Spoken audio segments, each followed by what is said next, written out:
So we're discussing question number 4 of our textbook, and this question is on page number 3.47 of the new edition module of costing. It's a very good question on just-in-time system, and it's a case-based question where we have been given a big situation, almost two entire sites, and we have been asked to evaluate whether just-in-time should be implemented or not. It's a very good question. Read the question carefully because you can't afford to read such a big question twice in the exam. So in case-based questions, make sure you read everything very carefully and analyze it right from the word go. So let's start. The question says a manufacturer is considering implementation of GIT, that's okay, for some of its raw material purchases. Okay. As per the current inventory policy, raw materials required for 1 month's production and finished goods equal to the level of 1 week's production are kept in stock. So currently, since there is no GIT, I am investing in stock and FG holding.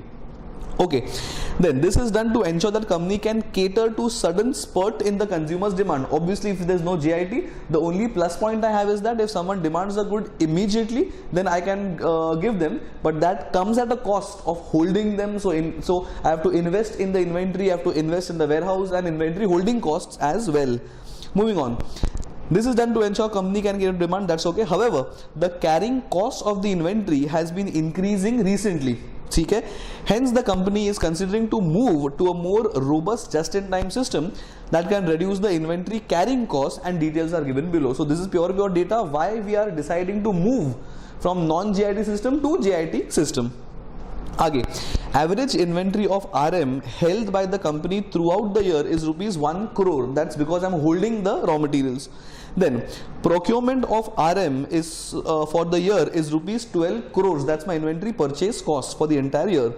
By moving to GIT, the company aims to eliminate holding this stock completely in its warehouse. The entire objective of GIT is to save on the inventory holding cost. So that's my common objective.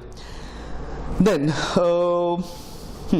instead suppliers of these materials are ready to provide the goods as per the production requirements on an immediate basis. So I must have confirmed from suppliers and they are okay to give me goods on immediate basis because I need the goods on immediate basis to use in the production process. Okay. Then suppliers will now be responsible for quality check of RM such that the RM can be used in the assembly line as soon as it is delivered in the company's floor. Now in the old system, it is possible that the goods were received, I was having quality checks and the quality checks was taking time, because of which I used to hold the inventory and finally I used to use them in the production process. Now if I want to have GIT, I can't afford to invest that time for checking the goods. So instead I am telling the suppliers that you guys only check, you do all the quality checks and you give me the materials which are of purely good quality, so that I need not incur the quality checks and save on the time. Okay. Increased quality check done by the suppliers as well as to compensate them for the risk of holding the inventory to provide GIT, just-in-time service, the company is willing to pay a higher price to procure the materials. So we are telling them that our demands will now come on a very fast basis. Plus you have to also do the checking for quality. So for doing all these things, we will pay a 30% premium on the purchase price. So we are compensating them for the additional services given to us by the vendors. Okay. Therefore procurement cost will increase by 30%, that is 15.6 crore. That is nothing but Uparkai 12 crores plus 30%, that is 3.6 crores, making it to 15.6 crores. Okay. Consequently, quality check and material handling cost of the company would reduce by 1 crore per year. The fact that now we are not handling them, the fact that now we are not having quality checks on them, this is going to help us to save costs. That's my incremental savings if I move to GIT. Okay. Again, similarly, insurance cost of RM will be saved of 20 lakhs. That is as good as saying, because since we don't have the stock, we need not insure them. The entire objective was to save inventory holding costs, insurance being one of them. We are going to save inventory holding cost of insurance as well if I move to GIT. Moving on. Raw material is stored in a warehouse that costs the company a rent of 3 crore per annum. Again, one more savings. If I move to GIT, there is no need to have a warehouse. If I don't have the warehouse, there is no need to pay the rent as well. Moving on. Then The production is 1,50,000 per year. This appears to be of the finished goods. The company plans to maintain its finished goods inventory equal to 1 week's production. So the company still plans to have at least 1 week's production. Fine. Despite this, that's an important paragraph now. In order to have a complete cost benefit analysis, the management is also factoring the possibility of production stoppages due to unavailability of RM from its suppliers. Yes, we are moving to JIT, but sometimes the goods will not reach on time, or the goods may not be of the particular standard, so there may be production stoppages. So we are considering this as well. Moving on, this could happen due to delay in delay of goods or non-conformance of goods, etc., etc. Labor is working in 1 8-hour shift and will remain idle if there is no materials to work on, for obvious reasons. So if there are stoppages, my labor cost will be incurred because they are idle. It's not their loss, it is my loss because I am keeping them idle. Then moving on, due to stoppages, so all these things due to stoppages of the production, it is possible to have a stock out of 3,000 units per year. So if I move to JIT, it is possible that there are stoppages. Because of stoppages, the laborers will be sitting idle. Because of this sitting idle, production process will take a back seat. Because of that, I may not meet some demand, and that is called stock out. So stock out and just in time are going hand in hand. If I have just in time, I will have a stock out situation. This is an incremental cost for the company. Moving on, stock out represents lost sales opportunities due to unavailability of finished goods. That's normal. The customer walks away without purchasing the goods. That's also normal. Therefore, in order to reduce this opportunity cost and to make up for the lost production hours, labor work or laborers can work overtime that would cost the company 10 lakhs per annum. So understand this situation first. I am evaluating whether JIT should be done or not. If I have JIT, stoppages can happen. Due to stoppages, stock out can happen. If I want to avoid the stock out, I need to ask my laborers to work overtime. So I need to compare whether overtime should be done or not in order to save on the stock out costs. If overtime is beneficial, I will implement overtime, which means overtime will also be a cost. Which means overtime will also be a cost of GIT. ठीक है. But with this overtime, stock out can reduce to 2,000. See, I am paying overtime, yes, but overtime is not able to remove the entire stock out situation. It is bringing down to 2,000 from 3,000. So stock out is happening, but compared to 3,000, it is not 3,000, it is 2,000. ठीक है, आगे.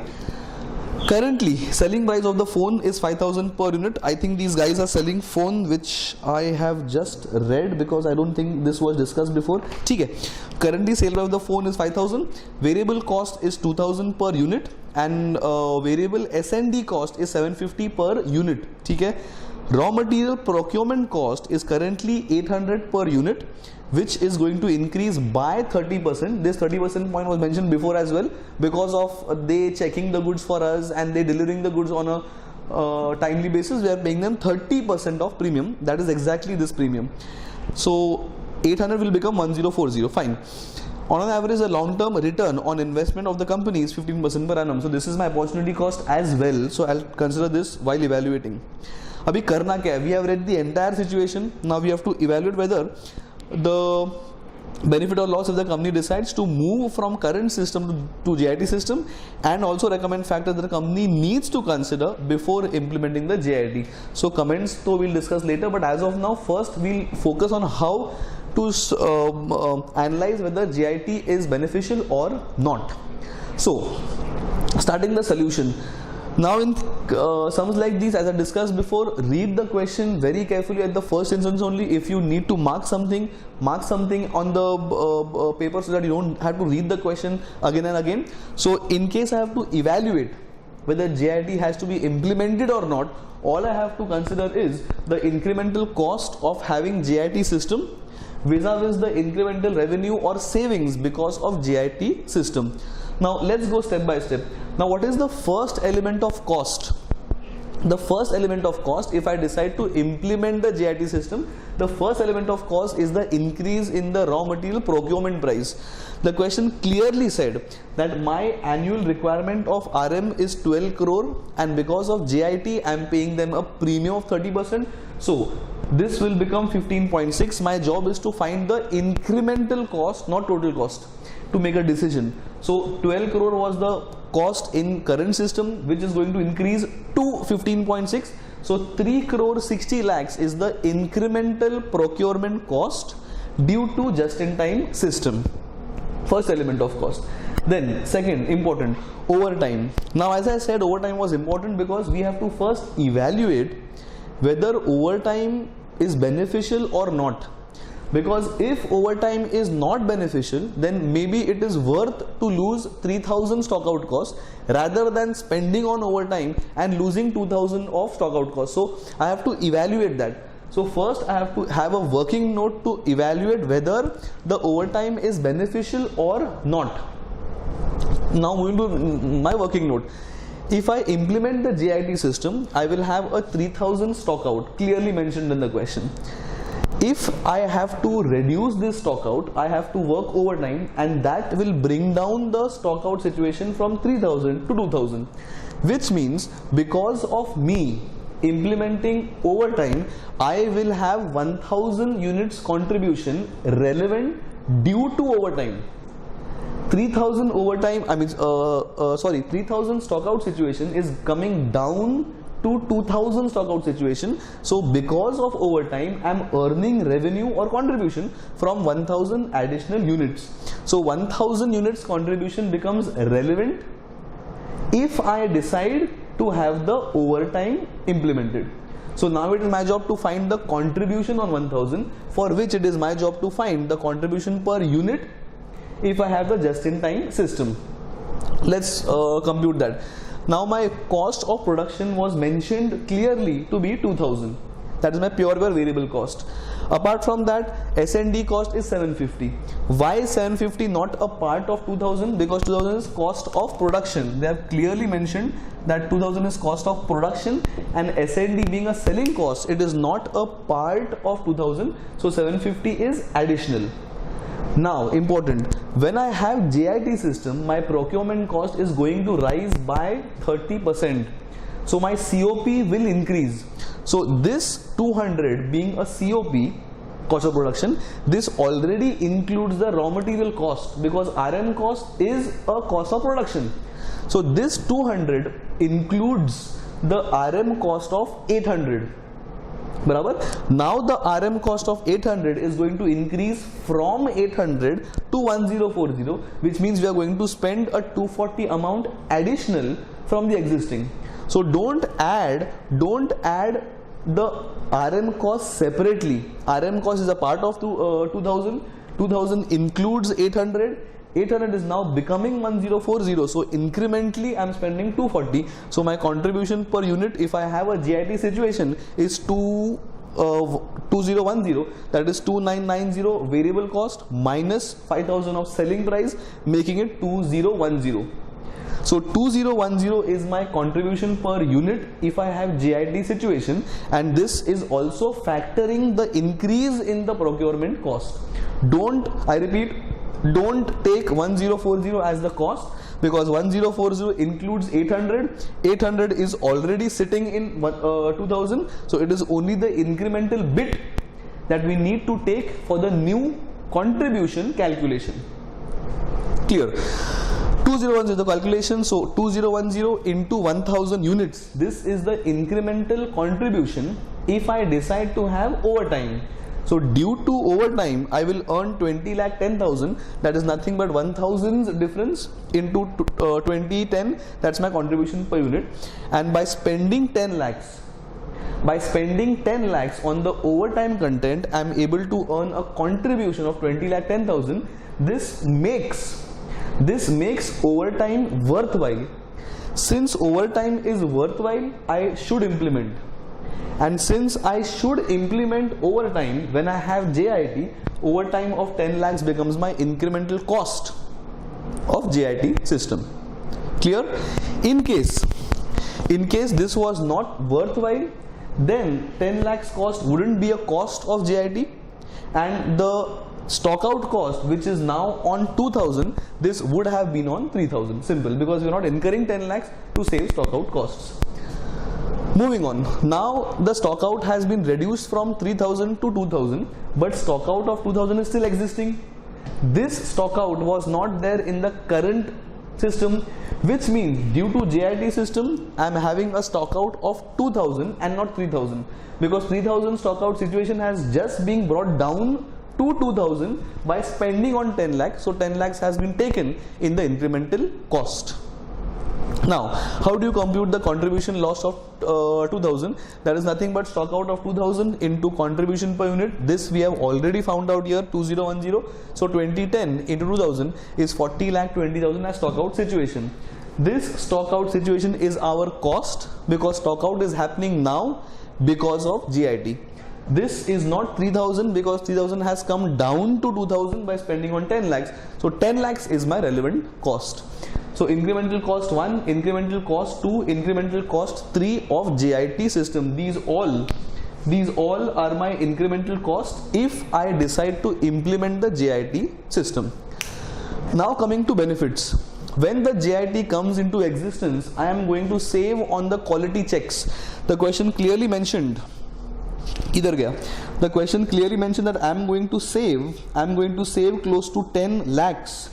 I am going to save close to 1 crore. I am going to save close to 1 crore. It is mentioned in the middle of the page. I am going to save 1 crore every year on quality check and material handling costs. So this is my annual savings because of JIT system. I am also going to save on the insurance cost. Since I don't have an inventory right now, I don't need to insure them. If I don't need to insure them, I don't need to pay its premium, and the premium must have been 20 lakhs. That's my relevant savings if I have JIT system. One more savings.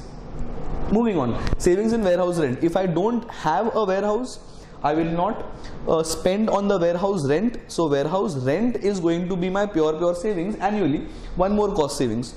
Cost, savings. My net benefit when I implement the JIT system is coming to 9,80,000 annually.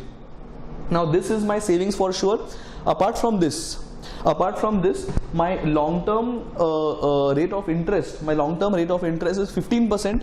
So 15% is also to be used because this is my expected return on my investments. So 15% applied on 9,80,000 gives me 1,47,000. So this is also my opportunity cost that I can now earn on if I have JIT system, because now I can invest these funds and get return on my investment. So my net benefit is 11,27,000, and this means implementation of JIT is much worthwhile because my incremental savings in just in time are much more than my incremental cost. So finally I can conclude that my JIT system has to be implemented because of savings exceeding the costs. Thank you.